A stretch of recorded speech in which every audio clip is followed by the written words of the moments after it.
So, Mr. Chairman, my computer says 8:30. My smartphone says 8:30. Would you like to get started now, or do you want to wait a few minutes? Sure thing, we can start right now. Okay. All right. Thank you all for joining us virtually today. Welcome to this virtual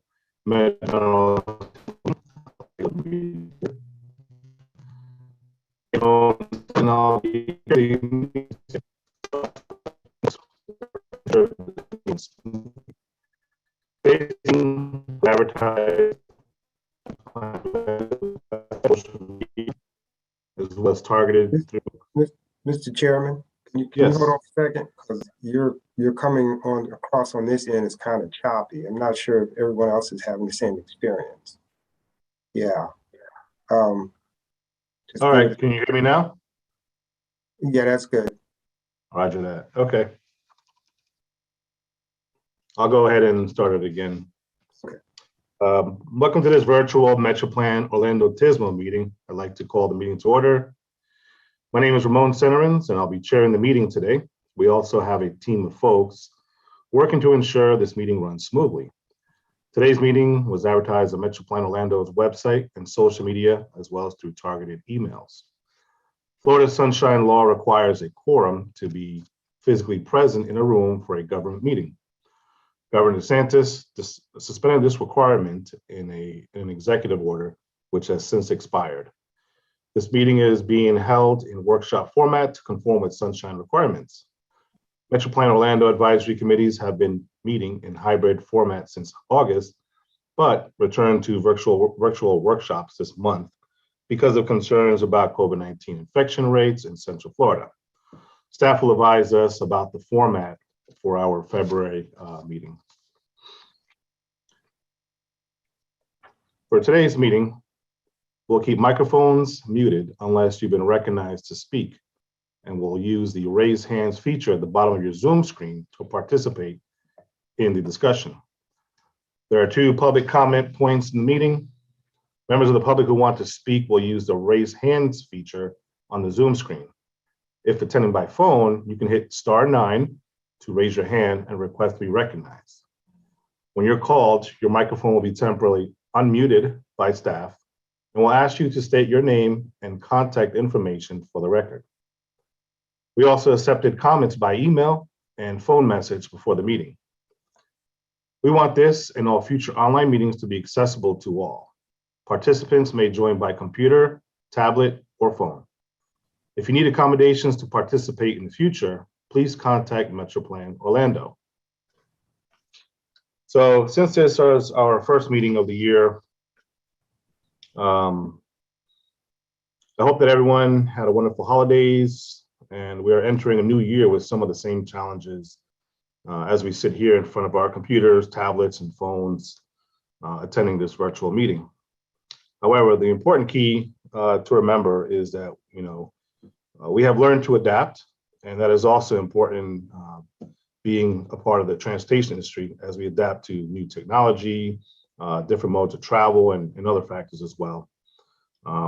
With that, we have learned to adapt, and during this pandemic for the past 2 years now, and it also has proven that big changes can happen instantly, and we have to change our mindset to adapt to new environments because things can just change quickly overnight, and the key important is to adapt to the different environments.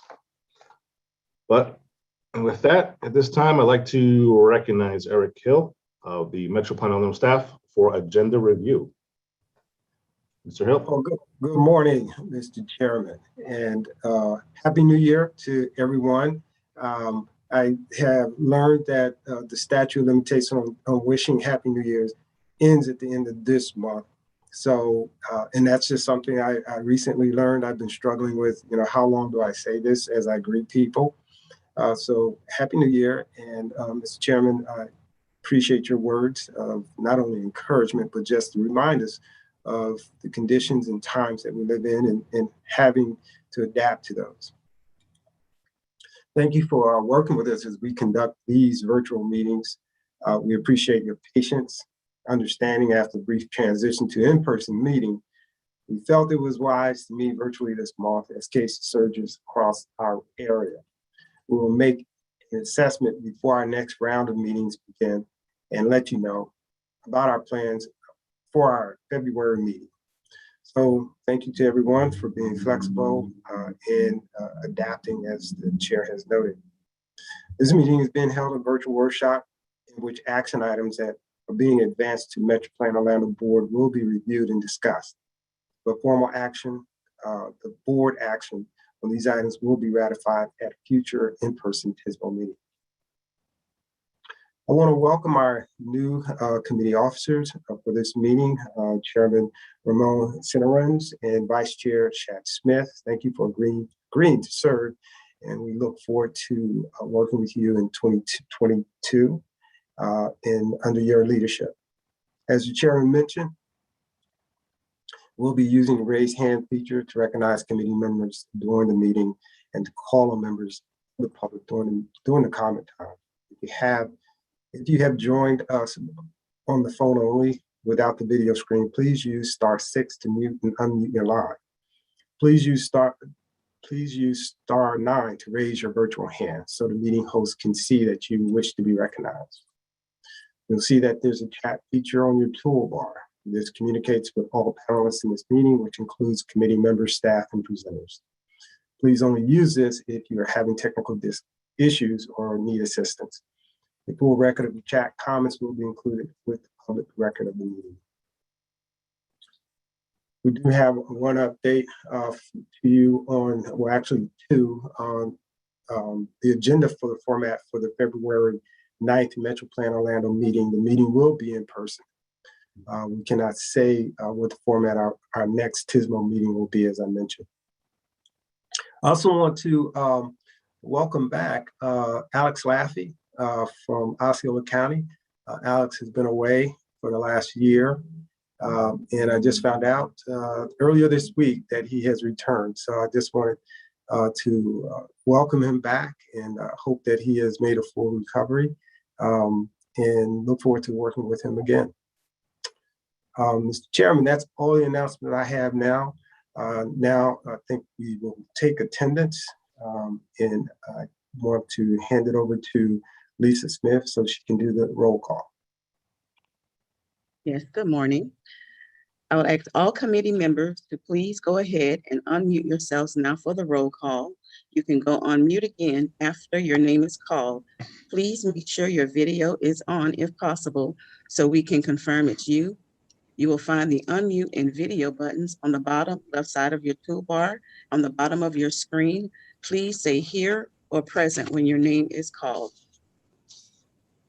Blackadar. Present. Broad. Present. Brown. Ryan Brown. Present. Ash. Here. Arson. Present. Edie. Alyssa, Edie. Present. El Hassar. Present. Saddlebab. Here. Bellblinger. Here. Friel. Gold. Gordon. Here. Herschelman. Poole for Homiani. Present. Bayard for Jameson. Here. Dredge. Here. Kane. Here. Kelly. Present. Krug. Steve Krug. Here. Lee. Margraf. Here. McDaniel. Muhisen. Present. William. Here. Richmond. Present. Sanders. Here. Schmidt, Present. Sonorans, Present. Smith,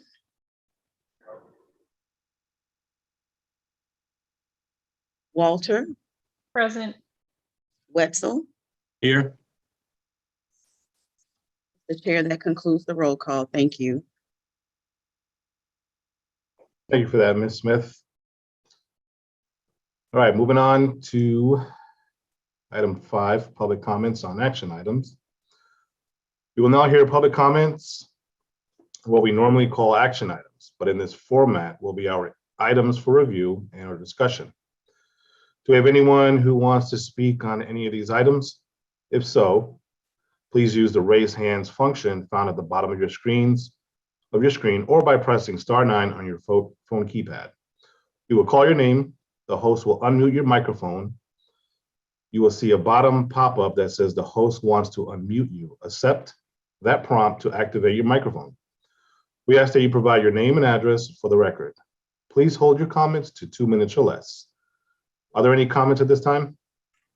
Mr. Chairman, we have Joanne Canellis on the attendees side with her hand raised. Very well. All right. Ms. Pinellas, you're recognized. Please state your name and address for the record. Yeah, this is Joanne Canellis. Can you hear me? Yes, ma'am. Yeah, I'm Joanne Canellis, and my address is 324 Claremont Avenue, Lake Mary, Florida, 32746.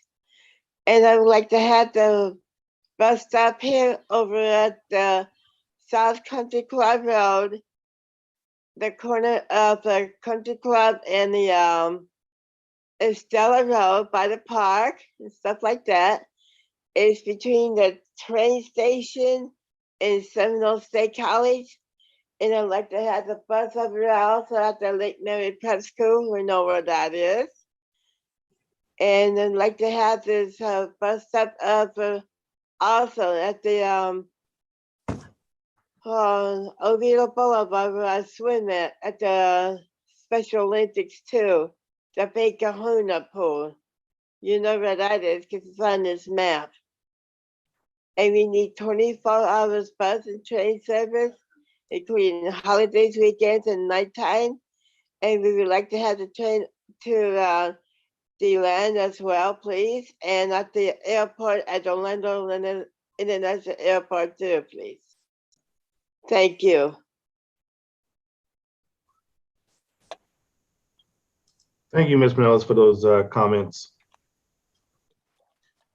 Are there any written comments that were submitted before the meeting?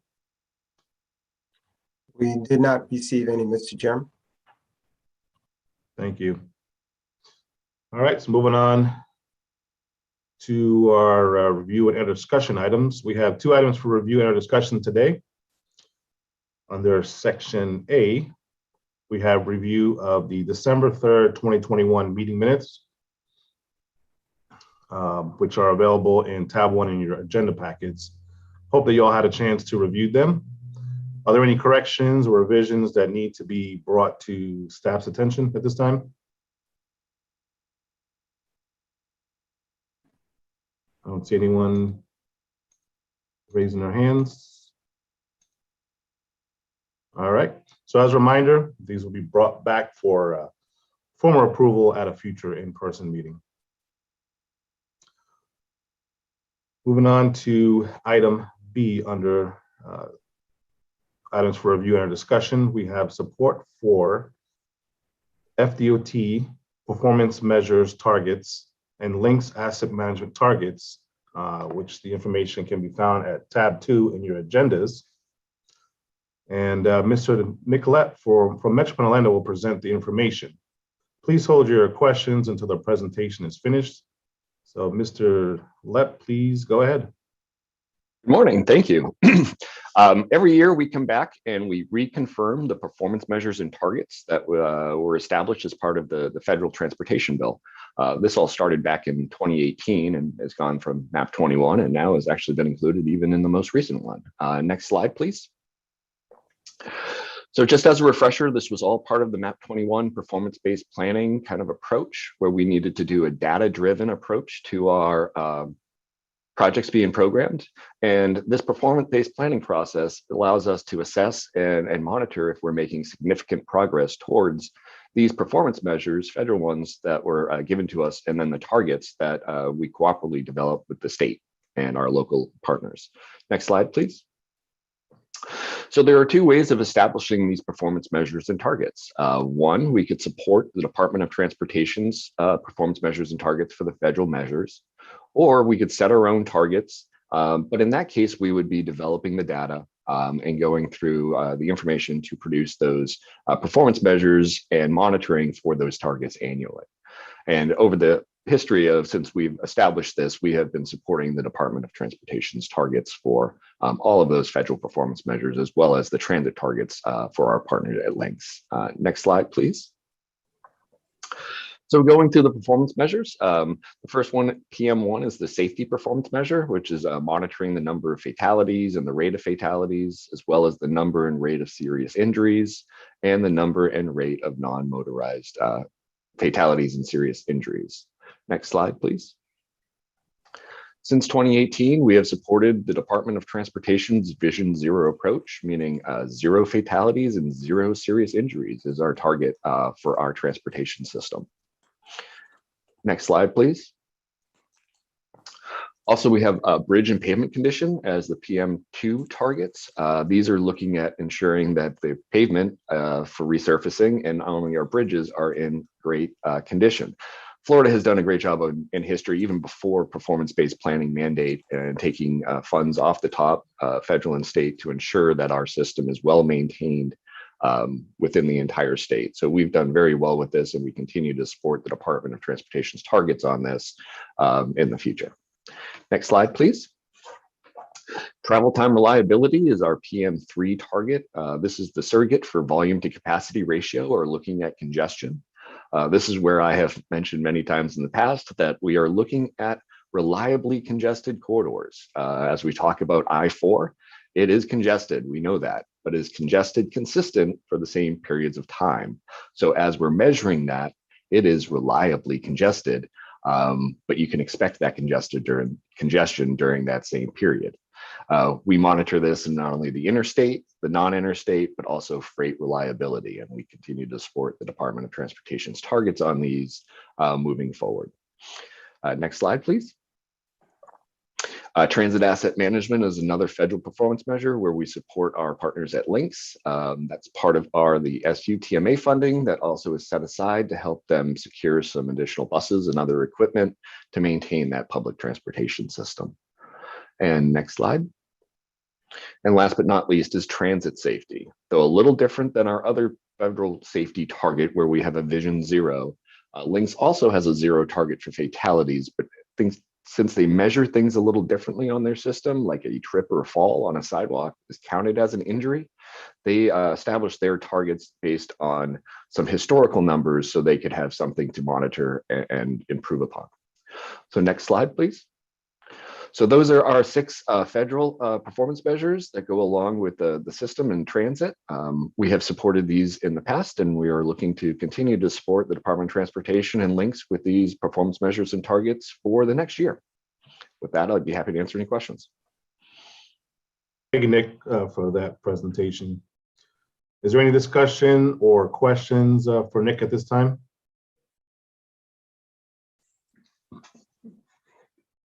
I see hand raised for Shad Smith. Hello, can you hear me okay? Yes, go ahead. I was just wanting, Nick, to where do we stand on these? I know you have the performance measures, but I was hoping to see where we are on each one and for the last year. Yeah, so right now we're supporting these federal performance measures. Within your packet, you have the Department of Transportation's kind of cut sheet based on the previous year's data. We are currently in the process of updating our tracking the trends. So you should see our reporting of not only these performance measures, but the rest of our 27 coming up in the next couple cycles of this committee meetings before we get into that prioritization process. Okay, thank you. I didn't see that. Yeah. So we'll have tracking the trends coming to you. I just saw believe DOT and I thought it was something else, so I didn't realize it was our stuff in there since we're using DOT. Thank you. Yes, well, so the federal performance measures are actually the responsibility of the department. As we support these, they need to transmit them to FHWA, which is why we're supporting these targets, but we have several others that we use for our performance-based planning. So annually, we're supposed to re-support these before February, so the department can use these within their next round of cycle, and that way we're also confirming before we go into the tracking the trends and prioritization. So we should be able to show you some results of our state of the system coming up in the next couple of months. Great, thank you. Are there any other questions or discussion on this item? I don't see any raised hands. Do we have anyone on the phone?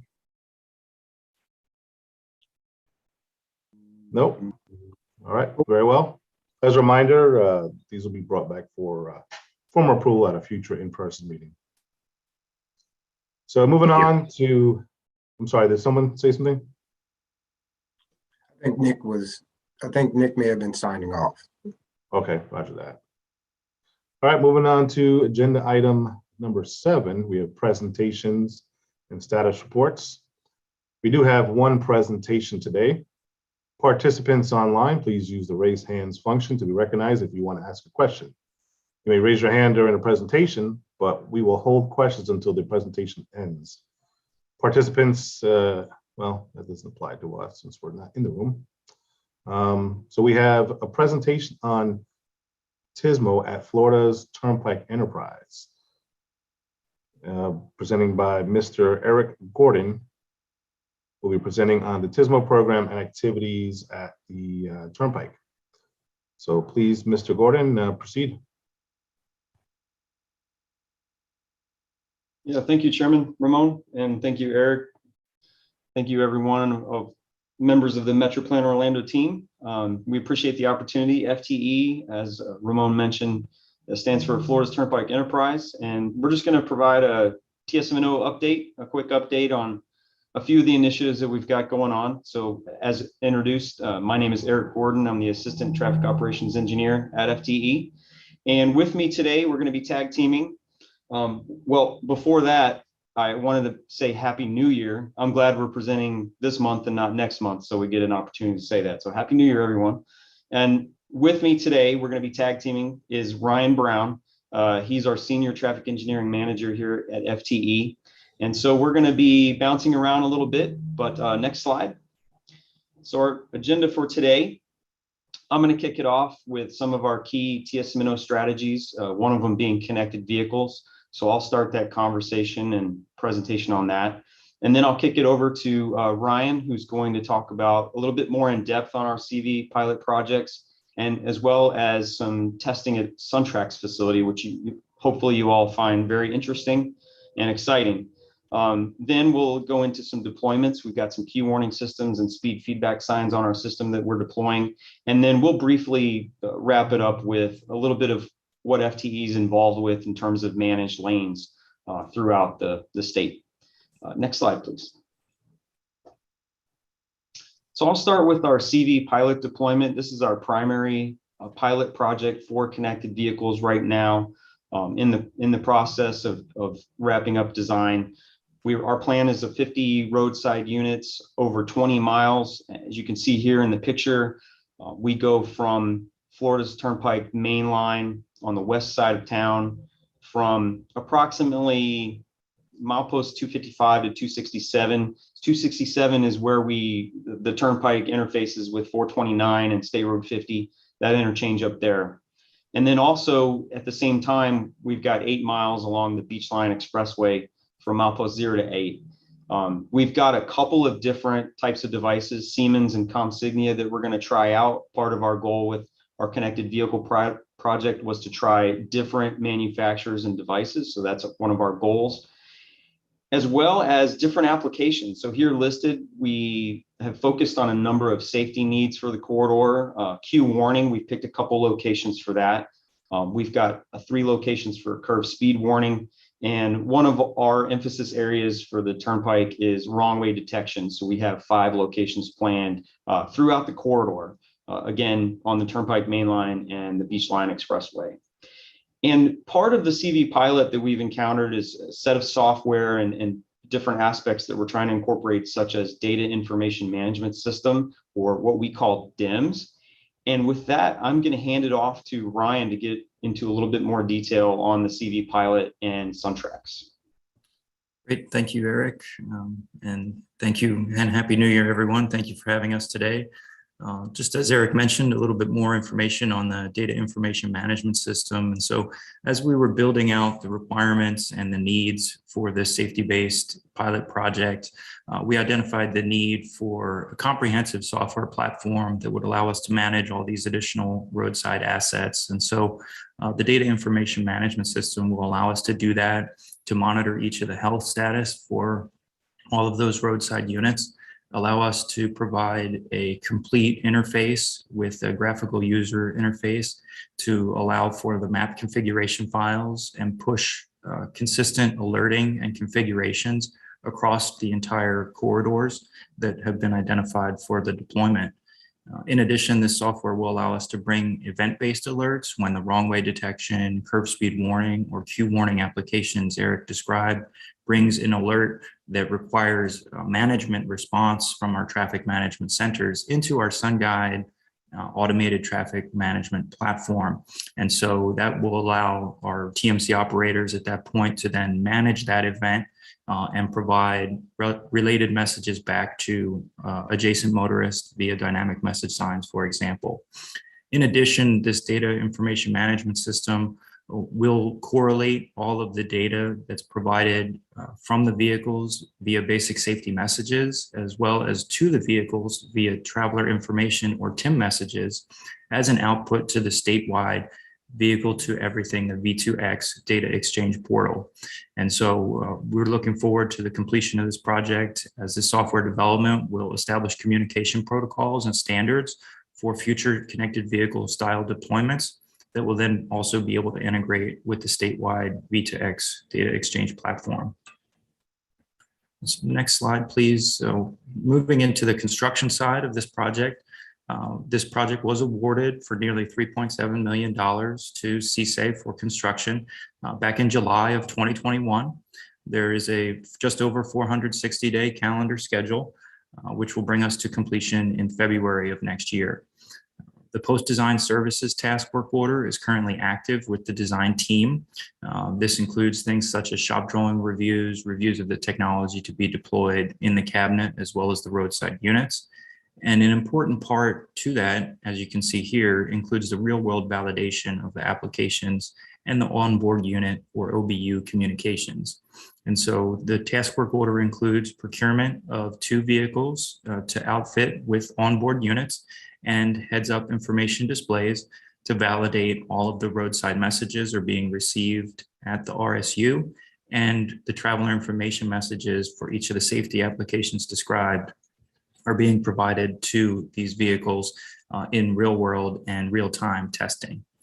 And so we have a 90-day testing and integration period that will allow us to not only perform that testing, but also validate the integration with the SunGuide platform I was describing, as well as the V2X data exchange at the central office level. And that software as well and project includes a 2-year evaluation that will allow us to look at the benefit cost from a safety perspective for each of these applications and evaluate the software with a 2-year maintenance support program. Next slide, please. And so I wanted to give a little bit of overview about SunTrax and how it relates to the testing efforts that we're doing at the Florida Turnpike Enterprise, particularly related to the connected and autonomous vehicles.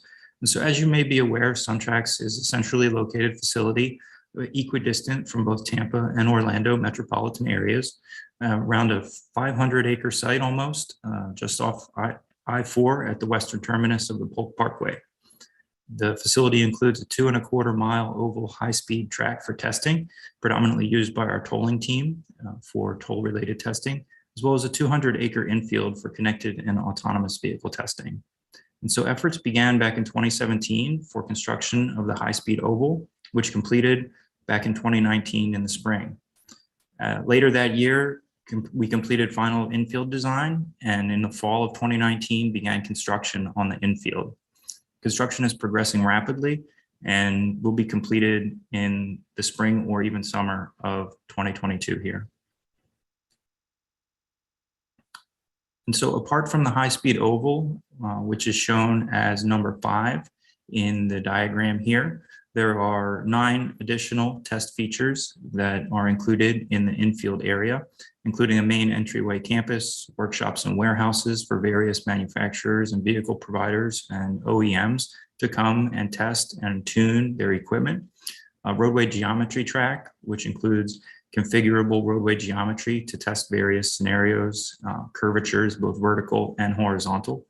Multiple loop tracks as well in item 4, which are a much tighter configured loop track that allows for high-speed testing as well. A suburban and urban area that will replicate those conditions that you would see in a metropolitan area. A pickup and drop-off area to simulate interactions such as Uber and Lyft for high speed and high frequency pickup and drop-off, as well as a sensor test chamber, which will replicate various environmental conditions, a braking and handling area, and a technology pad. And so our team has been very active in testing out at SunTrax already. You can see a construction progress photo in the lower right corner here, where the infield is under construction, but the external high-speed loop has already been completed. That external loop includes 4 tolling gantries, 2 of which are highlighted here as Gantry 1 and Gantry 3, where we've been testing actively tolling interference with connected vehicle deployments, as well as connected vehicle reliability within the tolling footprint.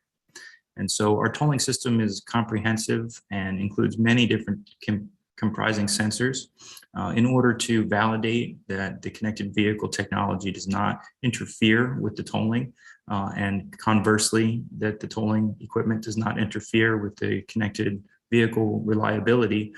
We were able to outfit each of these gantries with 3 separate roadside units at various locations shown in the figure on the left, and really with a philosophy of overcrowding the tolling footprint with the radio frequencies from these roadside units.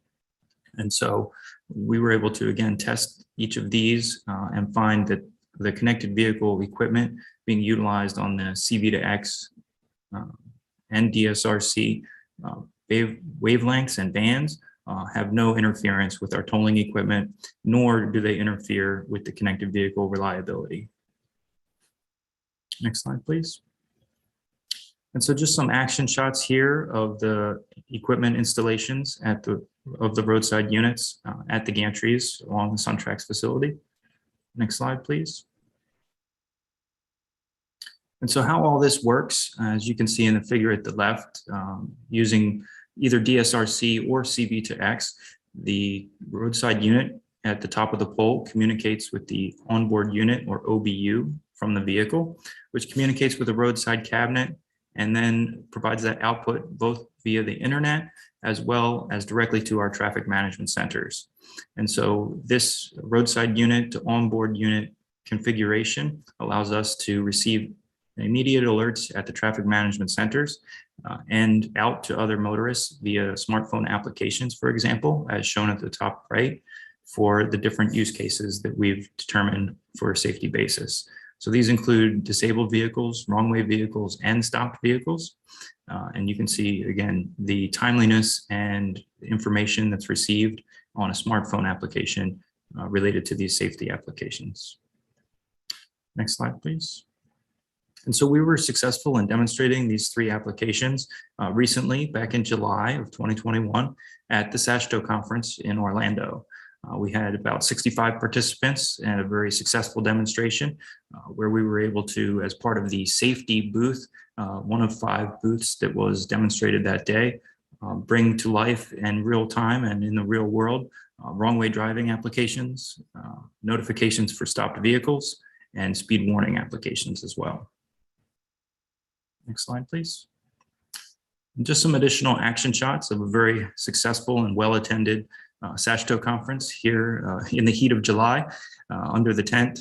And you can see our team as pictured in the bottom right here as part of the safety booth again, that was able to deliver each of those applications to, again, a very successful SASHTO demonstration. And so we look forward to more deployment and expansion of connected vehicle technologies and applications for safety.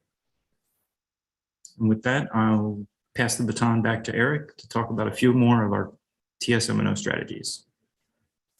Thank you, Ryan. Appreciate that overview of SunTrax. Very exciting for us to be able to continue to test out there as needed for connected vehicle and other applications. So thank you.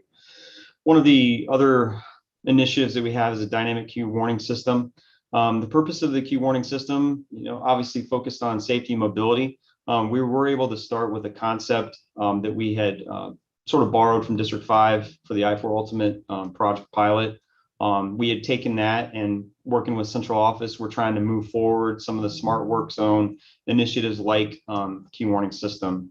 We're looking to provide useful information to drivers, improve the traffic flow and reduce incidents in those work zones. We're banking on the fact that the national data shows some improvements when these systems are used.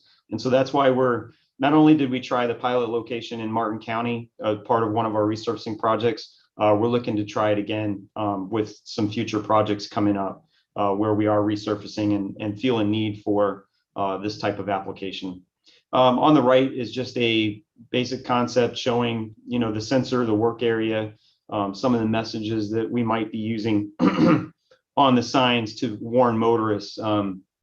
Different components are the portable changeable message signs, portable speed sensors, and supplemental messaging on the DMS. So if there is a DMS close by, we'll supplement messages with it for what we've deployed upstream of the location.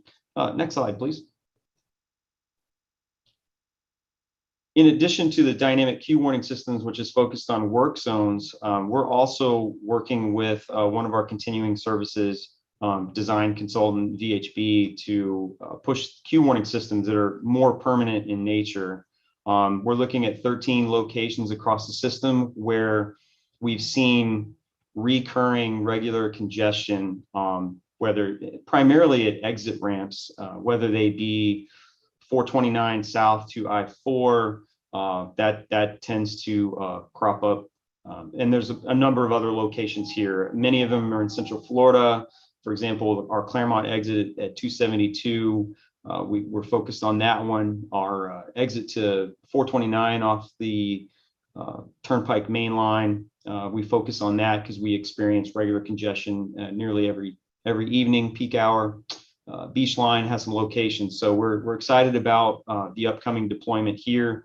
In addition, we're also trying to rush through a short-term queue warning system at Kissimmee Park Road, exit 240 southbound, where we have seen significant increases in traffic congestion in a relatively short period of time in the last few years. Next slide, please.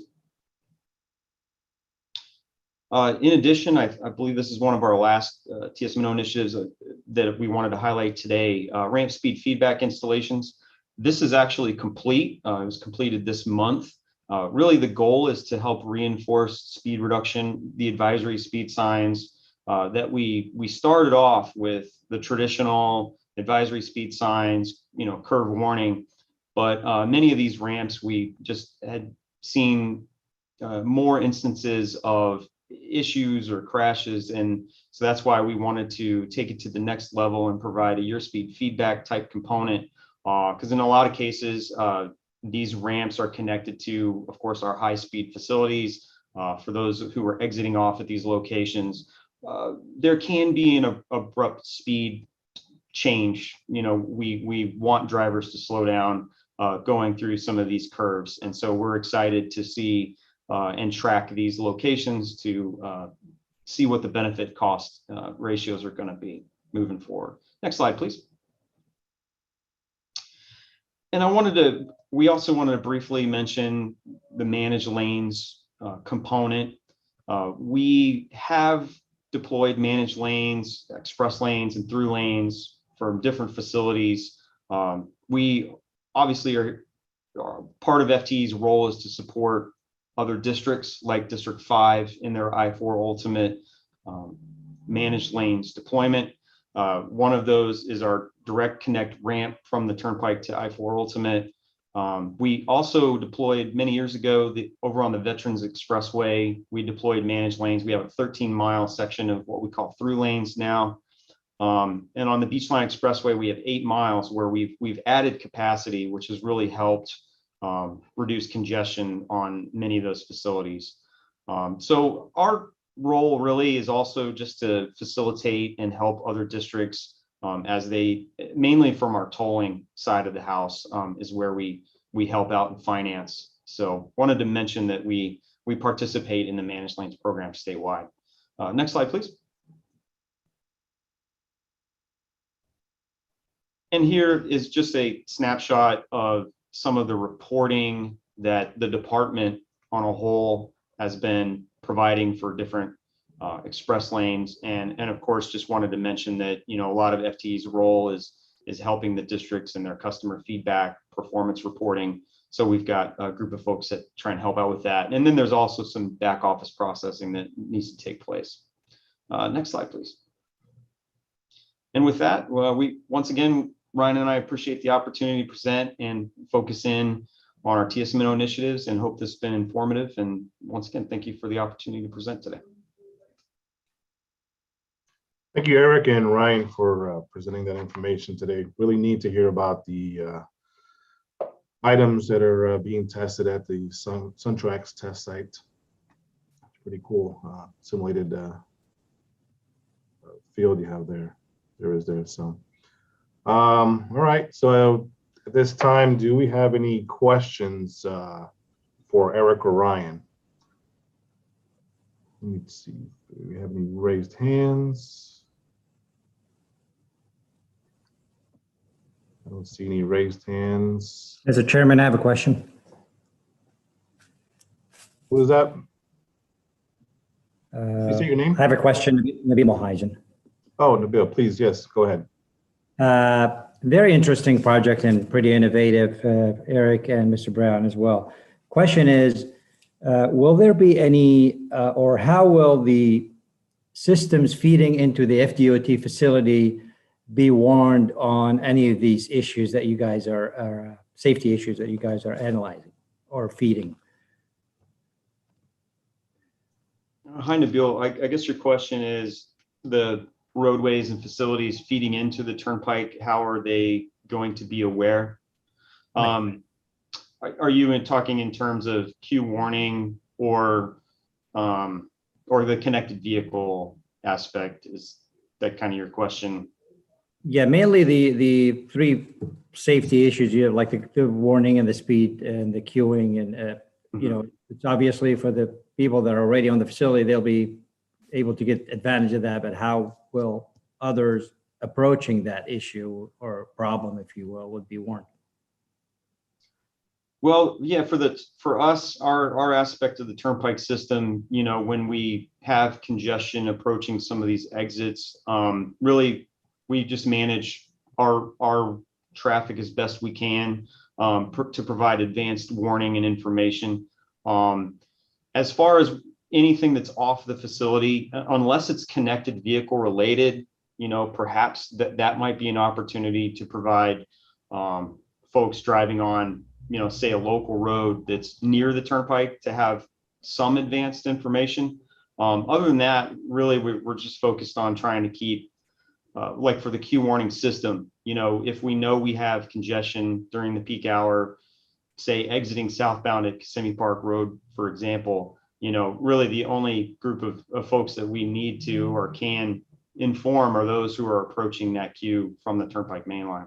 And we do our best to provide that information. I hope that's helpful. Yep. But yeah, we definitely have a lot of roadways throughout the state, and we're connected to 6 of the 7 districts. So we have a lot of partners that we can work with. Sounds opportunities. Good. Thank you, Eric. Sure. Yeah, I see Mr. Wetzel has a question, has his hand raised. You may unmute yourself. Yes. Do you have any idea how many connected vehicles are out there? I mean, obviously you can put the equipment and, we have OBUs and we can test it, but I'm just curious, for our own applications, if there's any way to count the number of equipped vehicles out there that would be seeing these messages. Does Siemens or Consignia give you any of that information, or do you know anything yet about the kind of population of CV vehicles out there? Hey, Charlie, that's a great question. That's been one of the things that we've talked about a lot, not only with our connected vehicle pilot project, but also we're participating in the I-4 frame, which is District 7's leading that with participation from Districts 1 and 5. And so a number of our corridors are part of the that I-4 frame as well. And we've talked a lot about, how many vehicles are going to be connected over the next 3, 4, 5 years. I know that we're talking with some of the car manufacturers, and I guess, Ryan, correct me if I'm wrong, but sometimes we've heard, hey, our vehicles in 2023 or 2024, we're going to plan on having those be connected. It's my understanding there might be some certain types of vehicle makes and models that have a connected vehicle component, Audi being one of them. But that's been one of the challenges, I think, for all of us, right? Is in order for these to be more effective, we need penetration. So we've even met with rental car companies to try and talk about, is there potential to add onboard units to their vehicles? And so there's a little bit of a challenge there, but that's a great question. So, maybe over the course of the CV pilot, since it is 400 or 500 days of a duration, we're hopeful that putting that in place, and then I think, Ryan, you mentioned we're going to have a 2-year period afterwards to be able to continue to hopefully see more and more vehicles be connected over time. But I think it's a challenge for all of us. Great question. Yeah, if you can, later provide any stats of like how many vehicles you counted a day or something like that, that'd be useful, I think, for everybody. Yeah, that's something we're very interested in monitoring ourselves, as we dip our toe in the water, so to speak, on a connected vehicle pilot. Yeah. Great, thank you. Sure. All right, next I have Mr. Sanders. Please unmute yourself. Yeah, can the use of cell phones help bridge that gap between vehicles that have connected equipment in them and those that do not? That's a great question. I'll jump in on that one. We actually have an initiative, and as you saw probably briefly in some of the slides, that we are able to send that information from the internet over the cellular network and provide those alerts in real time on a smartphone application. And so we have a separate initiative outside of the pilot project we described today, where we're looking to build just an application such as that can be hands-free and audible alerting into the vehicles for those real-time or near real-time alerts, given the potential latency on the cellular network. So yes, great question. We see that as a missing link as well, relative to as well the question of connected vehicle penetration, right? 85+% of the population has a smartphone and can have an application that goes with it to receive those alerts. And that also plays to the previous question of how we can also share this information with those that are off our system in a very real-time manner as well. So we look to that in the near future as connecting the dots.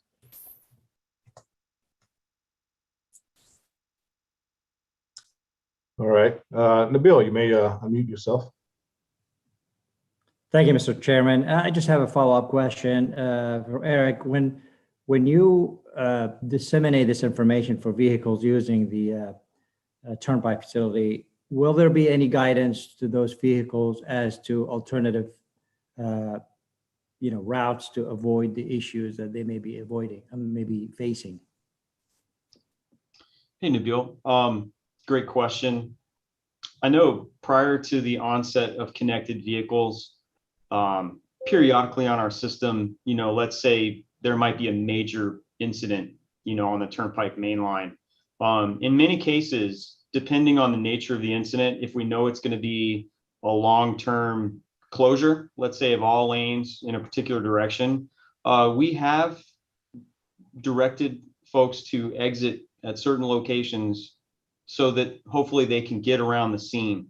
I would say if, as we move forward with connected vehicles, and not only that, but I know a lot of districts and we've talked to some districts about what we call integrated corridor management. Yeah, depending on the nature of the incident, I guess our goal is to just provide the best information we can. I'm not sure exactly what it's going to look like in a connected vehicle environment, but our goal is to, you know, whether you're on the Turnpike system or if we need to help guide you to take a local road to be able to get around, you know, a major incident. I assume that's going to be something we're going to continue to do, because our goal is just to keep traffic moving. And, you know, one of our concerns is queuing. We try and prevent queuing as much as possible. So I think we're still going to keep that mindset, you know, no matter what. Sounds good. Thanks again. Yep. All right, thank you for that. Are there any other questions or comments on this information or presentation? Mr. Chairman, I don't see any on my side. Okay, all right. Well, thank you, Eric and Ryan, for providing that information today. All right, moving on to item 9, common presentations and status updates. We have 3 common presentations that will be presented during the Mr. TSMOAC Chairman, meeting. Mr. Chairman. Sorry, go ahead. So we do have a discussion item, number 8. Oh, pardon me. That's okay. Correct, you are correct. All right, that is your section. All right, so we have a discussion on Tismo funding task force. Information provided in tab 3. And Mr. Eric Hill, Metro Plan Orlando staff, will discuss Tismo funding programs, including area-wide and ACES demo with the committee. Staff is in the process of updating the PPL and seeking guidance on revisions to the eligibility and criteria for Tismo projects. A copy of Mr. Hill's presentation on this item during our October 2021 meeting is included at tab 3. So you may proceed. Okay, thank you, Mr. Chairman. So this discussion follows a presentation I gave back in October, alerting the committee that staff was at the time planning to update our PPL list to be consistent with the 2045 MTP. At that time, I reviewed the eligibility and criteria that we used for Tismo projects. And both were established, I want to say 12 years ago, I'm guessing, but they've been in place for many years. And so much has changed, not only in the industry, but in the Tismo world. And with the update and revisions and nuance in our MTP, it certainly requires that we change perhaps the approach process that we use for identifying and funding Tismo programs. So in tab 3, you have a copy of the presentation that I gave you. And part of this discussion is how do we move forward as a committee on making these changes?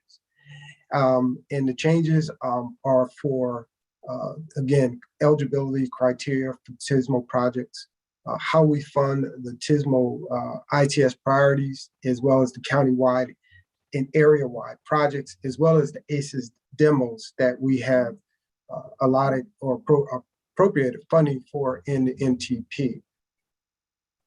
Now, I've listed it in the agenda as a task force because a task force has a beginning and an end. It's not something that continues. And that's one alternative that we can take. We can accept volunteers to be on this task force, or we could allot time at future Tismo meetings to have an open discussion so that everyone can participate. And of course, we'll structure it so that we do have a structured conversation. So I believe those are the two alternatives that we have. And again, I'm seeking some guidance from the committee on how they would like to proceed. So, Mr. Chairman, I'll stop and allow for some discussion from the members. Okay, are there any questions or comments from anyone on the committee?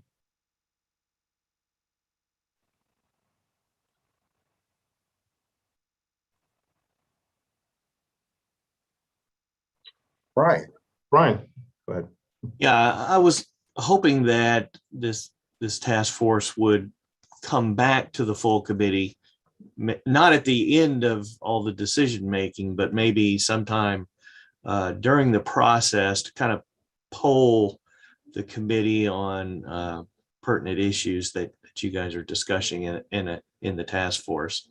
Didn't know if that was possible as a possible structure to that. Well, Brian, right now there is no task force. I understand. Okay. So, so if we are to consider that alternative, then we would need some volunteers from the committee to represent that task force. And again, I think the possible alternative is for us to allow time for during our Tismo meetings to have this discussion. Mm-hmm. So I guess the first question is, would you like to have a Tismo task force, or excuse me, a task force to come back to the committee with some recommendations on how we move forward? If that's the alternative, then we just need some volunteers to serve on that task force. And then again, the other one is, if not, then we just allot time during our committee meetings for this. Mm-hmm. Mm-hmm. Chad Smith, I agree that we need the task force. I think that's appropriate. Just need to get some volunteers, people that have a good broad grasp of all the Tismo type funding things and options that can be presented.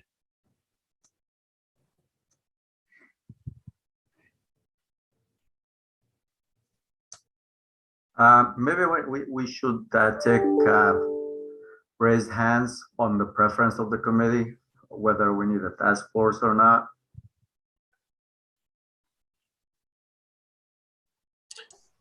Okay, that seems fair.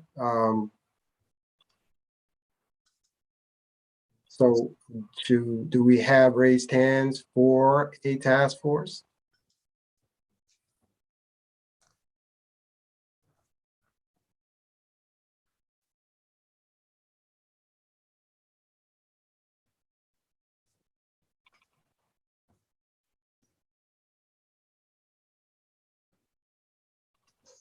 Looks like we got a couple of raised hands.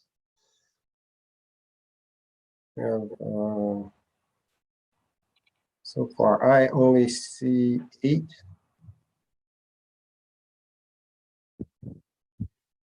9.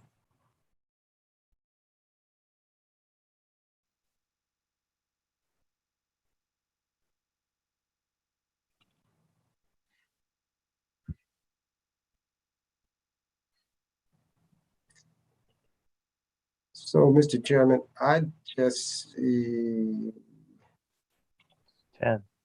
I see 10.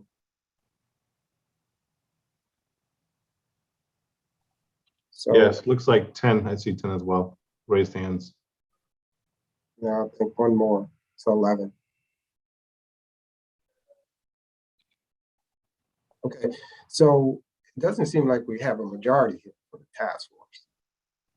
I'm counting right. Well, maybe we do. Yeah, what is the We got, number? We got some late joiners. I'm counting 12. Okay, it seems like it's slow coming in. 13. Is there anyone that is trying to raise their hand that hasn't been able to? Testing. Testing, okay. All right, for coming in. So yes, please, if you'd like to raise your hand to have a task force put together, please click on the raise hand feature so we can do a tally. And this is not a vote to serve on the task force. No, Right. no, It is not to a have- vote. That's exactly right. I was thinking of saying that.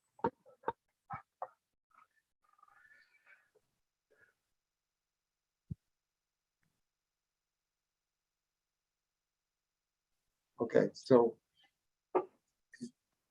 we do have, there is consensus to have a task force.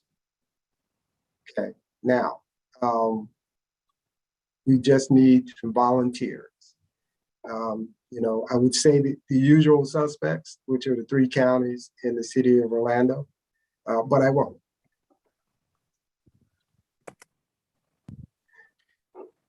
Eric, I'd be happy to volunteer as the City of Orlando representative on the task force.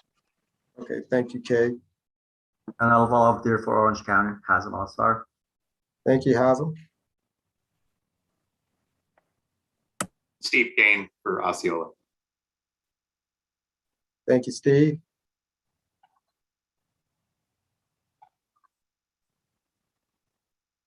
Seminole County.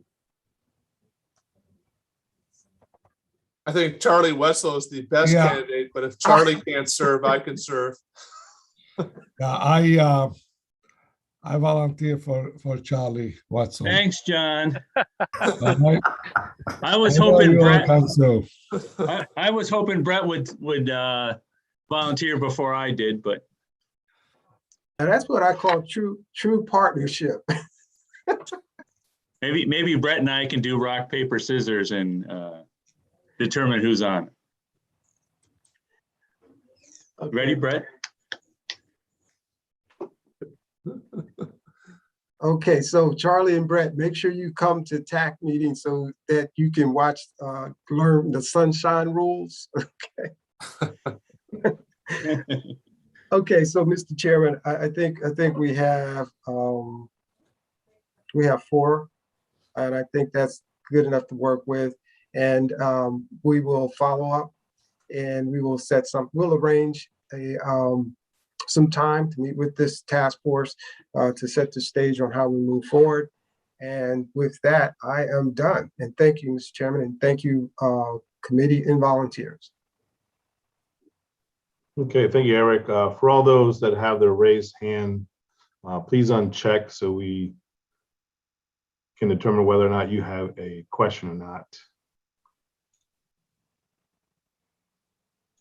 You can just uncheck that raise hand to where it says lower hand. All right, well, I believe that concludes today's discussion, if I'm not mistaken. That's correct. All right. So now we will move to item number 9, common presentations and status updates, which we will have 3 common presentations during the TAC meeting. You will need to disconnect and sign into the TAC meeting for those presentations. If you're also a member of the TAC, you can go in through the link in the panelist invitation via email. If you're not, then please join the meeting through the public link at the metroplanorlando.org/virtual meetings. And those 3 presentations will be on the Florida Sunshine Law Training and Review and Confirmation of Goals, and also the annual report on Best Foot Forward. So some good information. Go ahead, sir. Mr. Chairman, if I'd like to encourage members that don't serve on TAC to at least join the TAC meeting for the discussion on the Florida Sunshine, because that one's important for committee members to record or to understand. Yes, that is a good point, and great training to get a refresher on each year. All right, moving on to item number 10, general information. There are several items under general information at tab 4 in your agenda packets. And we also have Upcoming meetings of interest. Our next TSMO meeting will be February 25th, 2022. As we heard earlier, this will be a virtual workshop so that a quorum will not be required. However, if this changes, we will be notified by MetroPlan Orlando staff on the next step. And the next MetroPlan Orlando board meeting will be February 9th. And as Eric mentioned, that will be hosted in person. All right, so next we have any comments. Are there any committee members who have any final comments that they'd like to discuss? If so, please use the raise hand function and unmute yourself when you are recognized. We do have a comment from Chris. Christopher Carson, please unmute yourself and you may speak.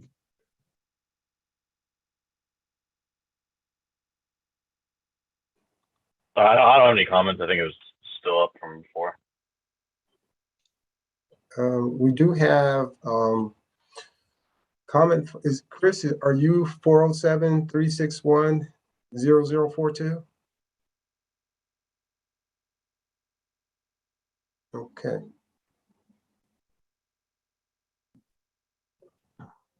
Okay, I don't see any one from the committee that has any comments they'd like to share. So we'll move on to public comments. If any members of the public wish to comment, please use the raise hand function. You'll be recognized, or dial *9 on your phone keypad. We'll unmute your mic. After you are recognized, please state your name and address for the record and limit your comment to 2 minutes or less. So do we have anyone wishing to provide any comments from the public?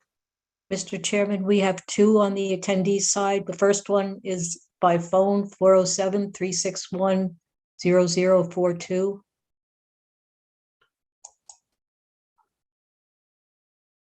Okay, that person on the phone, you are welcome to share your comments. I can't unmute them. They would have to unmute themselves.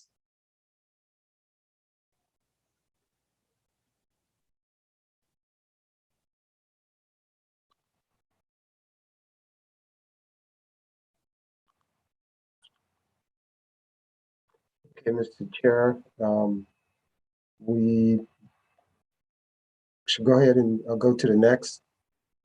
We have Miss Joanne Canellis.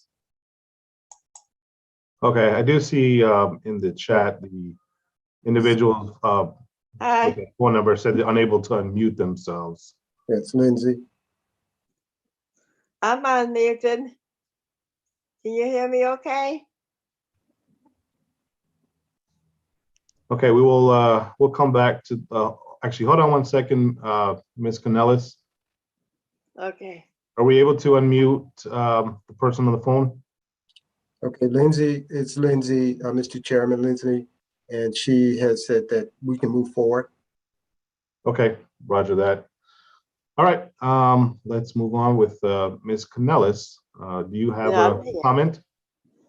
Yeah, I'm Joanne Canellis, 324 Claremont Avenue, Lake Mary, Florida, 32746.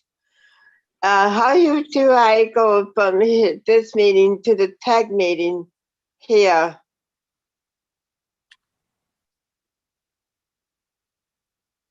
Can you hear me okay? Yeah, Joanne, you would have to hang up and then call back into the tech meeting. Oh, okay, thank you, because I gotta go to the 10 o'clock. Okay. Mm-hmm. Is that your comment? Okay. As soon as this meeting gets through, then I go to tech meeting at 10 o'clock. Thank you. And then, yeah, thank you. Thank you, Ms. Pinellas. All right, anyone else in the public that would like to provide any comments at this time? There are no additional hands raised on the attendees side. Okay. Are there any written comments that were submitted before the meeting?